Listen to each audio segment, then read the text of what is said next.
নারীদের ডিভোর্স হওয়ার যে অন্যতম কারণটি সেটা হচ্ছে বাবার বাড়ির কুপরামর্শ। ভালো করে মনে রাখবেন, অনেক মায়ের কারণে অনেক মেয়ের সংসার নষ্ট হয়ে যায়।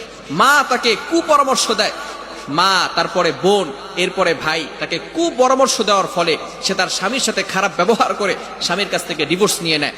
অনেক মেয়ে আমাকে এমন ফোন দিয়েছে যে প্রথমে তালাক হয়ে গেছে, মা তাকে তালাক দিতে বলছে, এরপরে আস্তে আস্তে এখন আর বিয়ে হয় না অন্য জায়গায়, এবার মা তাকে বোঝা মনে করতেছে, বোন তাকে বোঝা মনে করতেছে, ভাই তাকে বোঝা মনে করতেছে।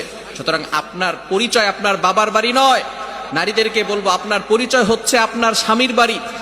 আপনি যেখানেই থাকেন না কেন, যদি আপনার স্বামী থাকে তাহলে সবাই আপনাকে রেসপেক্ট করবে, যদি আপনার স্বামী না থাকে তাহলে কিন্তু আপনাকে মানুষ রেসপেক্ট করবে না। এজন্য স্বামীর বাসায় একটু কষ্ট হলেও আপনি আল্লাহ তাআলার কাছে কান্নাকাটি করেন, একটু ধৈর্য ধারণ করেন, দেখবেন আল্লাহ পাক রব্বুল আলামিন ব্যবস্থা করে দিবেন। এই জন্য এই তিনটি কারণে মেয়েদের সাধারণত ডিভোর্স হয়ে থাকে। এক নাম্বার হচ্ছে অতিরিক্ত জেদ, এটা করা যাবে না, অতিরিক্ত রাগ দেখানো যাবে না। দ্বিতীয় নাম্বার হচ্ছে স্বামীর মুখে মুখে তর্ক করা যাবে না।